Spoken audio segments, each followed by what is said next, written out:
ये हमारे prime minister हैं मिस्टर नरेंद्र मोदी जी, और ये बीजेपी के वरिष्ठ नेता हैं लाल कृष्ण आडवाणी जी। बताया जा रहा है कि लाल कृष्ण आडवाणी जी को भारत रत्न दिया जाएगा अब, और ये बहुत बड़ी बात है। लाल कृष्ण आडवाणी जी की अगर मैं उम्र की बात करूं, 96 वर्ष के ये हैं। 1927 में इनका जन्म हुआ था पाकिस्तान के कराची में, और उस समय भारत ही था। आज़ादी की लड़ाई में भी इनका विशेष योगदान था। जब पार्टी में आए तो कई बार इनको पार्टी का अध्यक्ष भी बनाया गया, गृह मंत्री भी बनाया गया था। अनेक प्रकार के पार्टी को पद इनको दिए गए थे।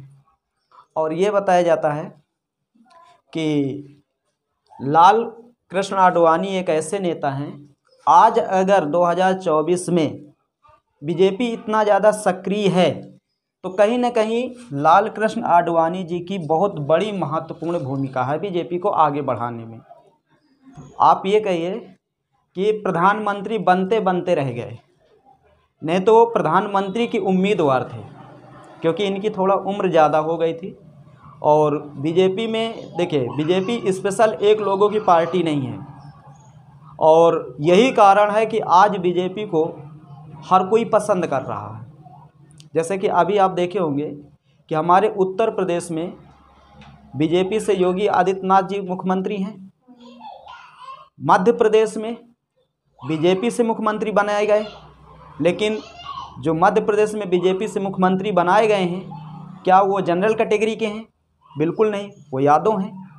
राजस्थान में जो बीजेपी के मुख्यमंत्री बनाए गए वो जनरल कैटेगरी में आते हैं।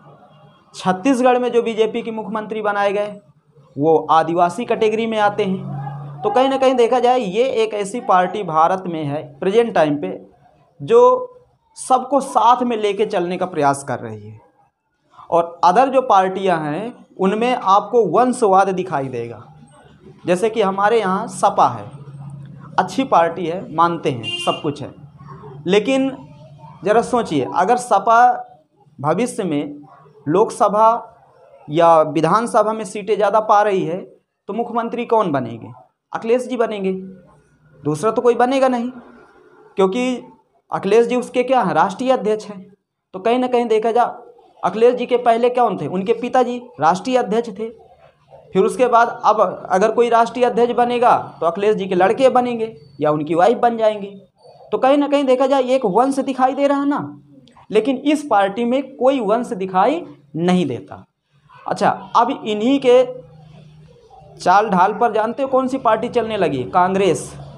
अब कांग्रेस भी पहले सोनिया गांधी अध्यक्ष थी, फिर राहुल गांधी को बनाया गया, लेकिन अब इनको समझ में आ गया कि अगर हम ही ये पद लिए रहेंगे तो फिर कहीं ना कहीं जनता की नज़रों में हम गिर जाएंगे। अब दूसरे को बनाया गया कि नहीं, खड़गे जी को बनाया गया, तो कहीं ना कहीं अब कांग्रेस ये काम ठीक कर रही है। क्योंकि देखिए, कोई भी राजनीतिक दल हो, राजनीतिक दल सब अच्छा होता है। अगर मान लो वो केंद्र में है या राज्य में है, अगर वो राज्य और केंद्र में है, काम कर रहे हैं, तो निश्चित है कि आप उनको किस लिए रखे हो? काम करने के उद्देश्य से रखे हो।